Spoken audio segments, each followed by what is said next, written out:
रणभूमि शांत होने के बाद बर्बरी का शीश शीशा पर्वत पर विराजमान हुआ। श्री कृष्ण के वरदान से वह श्याम कहलाए। समय के साथ उनकी महिमा दूर दूर तक फैल गई। जो भी पीड़ा में था वह श्याम को याद करता था। एक दिन एक निर्धन भक्त पैदल चलकर खाटू पहुंचा। आंखों में आंसू और मन में विश्वास था। उसने कुछ मांगा नहीं, बस सिर झुका दिया। कहते हैं उसी क्षण श्याम ने उसकी परीक्षा ली और फिर कृपा बरसाई। भक्त का जीवन बदल गया। तभी से श्याम को हारे का सहारा कहा जाने लगा। श्याम की कृपा से उस भक्त का जीवन सरल हो गया, पर उसने अहंकार नहीं किया। वह प्रतिदिन श्याम का नाम लेता और दूसरों की सेवा करता। एक बार गांव पर भारी संकट आया। लोग डर गए। तब उसी भक्त ने श्याम पर भरोसा रखने को कहा। रात भर सबने मिलकर भजन किया। कहते हैं सुबह होते ही संकट टल गया। तब सभी ने समझा कि जहां सच्ची श्रद्धा होती है वहां श्याम स्वयं रक्षा करते हैं। उस घटना के बाद गांव में श्याम नाम की ज्योत जली रहने लगी। दूर दूर से लोग आने लगे। कोई दुखी था, कोई हारा हुआ था, सभी को श्याम में आश्रय मिला। एक रात भक्त ने स्वप्न में श्याम को देखा, जिन्होंने कहा, भय मत करो, मैं सदा साथ हूं। सुबह उठकर उसने यह बात सबको बताई। तभी से गांव में विश्वास और भक्ति की परंपरा कभी टूटी नहीं। स्वप्न के बाद भक्त का मन और भी स्थिर हो गया। उसने निश्चय किया कि वह श्याम के नाम से सेवा का मार्ग अपनाएगा। गांव में जो भूखा था उसे भोजन मिला, जो निराश था उसे आशा मिली। धीरे धीरे गांव की पहचान बदलने लगी। लोग कहते थे यहां श्याम का वास है। एक दिन भयानक सूखा पड़ा, खेत सूख गए। तब सबने एक साथ श्याम को पुकारा। आंसुओं के साथ प्रार्थना हुई। कहते हैं उसी रात मेघ घिर आए और वर्षा हुई। तब सबको विश्वास हो गया कि सच्ची श्रद्धा से पुकारने पर श्याम अपने भक्तों को कभी नहीं छोड़ते। शिक्षा के बाद गांव में हरियाली लौट आई, पर लोगों के मन में विनम्रता बनी रही। वे जानते थे यह सब श्याम की कृपा से है।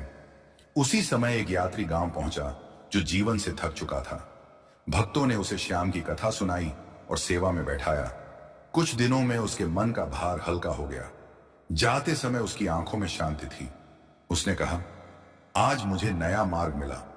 तब गांव वालों ने समझा कि श्याम की सबसे बड़ी लीला मन को बल देना है और जो टूट चुका हो उसे फिर से खड़ा करना। उस यात्री के जाने के बाद गांव में भक्ति और सेवा की परंपरा और मजबूत हुई। हर पूर्णिमा को दीप जलाए जाते और श्याम का स्मरण किया जाता। एक बार एक बालक गंभीर रोग से पीड़ित हुआ। वैद्य भी निराश हो गए। तब माता पिता ने श्याम के चरणों में विश्वास रखा। पूरी रात भजन गूंजते रहे। कहते हैं भोर होते ही बालक के मुख पर मुस्कान लौट आई। तब सबने जाना कि श्याम की कृपा शब्दों की नहीं बल्कि विश्वास की भाषा समझती है। उस बालक के स्वस्थ होने के बाद गांव में कृतज्ञता का भाव फैल गया। लोगों ने संकल्प लिया कि सुख हो या दुख श्याम का नाम नहीं छोड़ा जाएगा। समय बीतता गया। एक दिन दूर प्रदेश से एक घमंडी व्यापारी आया। उसने श्याम की महिमा पर विश्वास नहीं किया, पर परिस्थितियों ने उसे भी झुका दिया। जब उसका सब कुछ डगमगाने लगा तब उसी ने श्याम को याद किया। कहते हैं उसी क्षण उसके मन का अहम टूट गया और जीवन की दिशा बदल गई। तब उसने समझा कि श्याम शक्ति से नहीं बल्कि विनम्रता से प्रसन्न होते हैं। व्यापारी के परिवर्तन के बाद उसने अपनी संपत्ति का एक भाग सेवा में अर्पित कर दिया। गांव में यात्रियों के लिए विश्राम स्थल बना, भूखे को भोजन मिलने लगा। श्याम की कथा अब कर्म से जुड़ गई। लोग समझ गए कि सच्ची भक्ति केवल मांगना नहीं बल्कि बांटना भी है। समय के साथ यह संदेश दूर दूर तक फैला और खाटू श्याम की महिमा नए युग में भी वैसे ही जीवित रही। समय आगे बढ़ा और सेवा का यह कार्य परंपरा बन गया। हर आने वाला यात्री श्याम का नाम लेकर भीतर आता, मन में शांति पाता। एक दिन एक वृद्ध आया जो जीवन से निराश था। उसने कहा, अब कुछ शेष नहीं। तब भक्तों ने उसे श्याम के चरणों में बैठाया। भजन गूंजा, दीप जले, वृद्ध की आंखों से आंसू बहे। कहते हैं उसी क्षण उसके भीतर जीने की इच्छा जागी। वह मुस्कुराकर बोला, श्याम ने मुझे फिर से संभाल लिया। तब सबने जाना कि खाटू श्याम शरीर नहीं, मन की थकान हरने वाले देव हैं। उस वृद्ध के जाने के बाद गांव में यह विश्वास और गहरा हो गया कि श्याम हर टूटे मन की सुनते हैं। एक दिन एक युवा आया जो मार्ग भटक चुका था। उसके मन में क्रोध और निराशा भरी थी। भक्तों ने उसे प्रेम से बैठाया, श्याम का नाम जपने को कहा। धीरे धीरे उसका मन शांत हुआ। कुछ समय बाद उसने सेवा में हाथ बंटाना शुरू किया। कहते हैं सेवा करते करते उसके भीतर का अंधकार मिटने लगा। तब उसने समझा कि श्याम बाहर नहीं भीतर जागते हैं। और जो स्वयं को बदल ले वही सच्चा भक्त कहलाता है। खाटू धाम में उस दिन एक अलग ही शांति थी। मंदिर के घंटे धीरे धीरे बज रहे थे और भक्तों की आंखों में आस्था की चमक थी। उसी समय एक थका हुआ यात्री धाम में पहुंचा। उसके जीवन में दुख ही दुख थे।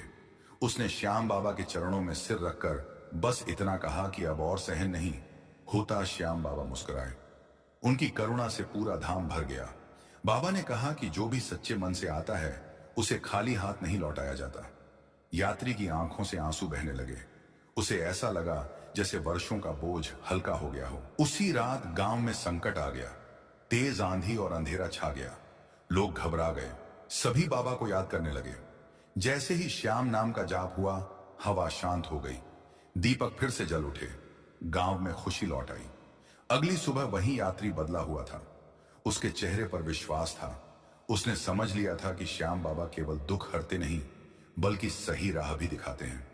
उसने प्रण लिया कि अब वह सदा सत्य और सेवा के मार्ग पर चले। खाटू नगरी में एक निर्धन परिवार रहता था। रोजी रोटी की चिंता में दिन बीतते जा रहे थे। घर का मुखिया निराश होकर श्याम बाबा से रूठ सा गया था। एक दिन उसकी बेटी उसे खाटू धाम ले आई। मासूम आंखों से उसने कहा कि बाबा सब ठीक कर देंगे। मंदिर में भीड़ थी, लेकिन उस व्यक्ति का मन भारी था। जैसे ही उसने बाबा के दर्शन किए, उसकी आंखें भर आईं। बिना कुछ मांगे वह बस खड़ा रहा। तभी उसे भीतर से आवाज आई कि धैर्य ही सबसे बड़ा धन है। कुछ ही दिनों में उसके जीवन में बदलाव आने लगा। छोटा सा काम मिला और मेहनत रंग लाने लगी। परिवार में फिर से हंसी लौट आई। उसने जाना कि बाबा तुरंत नहीं पर सही समय पर देते हैं। एक दिन उसी व्यक्ति ने किसी जरूरतमंद की मदद की। मदद करते ही उसे वही शांति मिली जो खाटू में महसूस हुई थी। उसे समझ आया कि श्याम बाबा केवल मंदिर में नहीं बल्कि हर सेवा भाव में बसते हैं। अब वह रोज श्याम नाम का स्मरण करता है।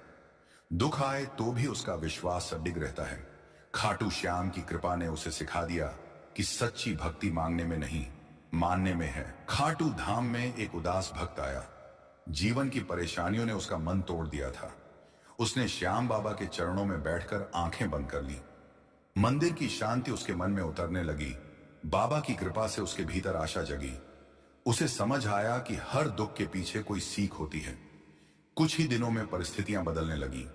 छोटा सा सहारा मिला और मेहनत का फल दिखने लगा। अब वह जान गया था कि श्याम बाबा देर करते हैं लेकिन अंधेर नहीं। विश्वास रखने वाला कभी अकेला नहीं होता।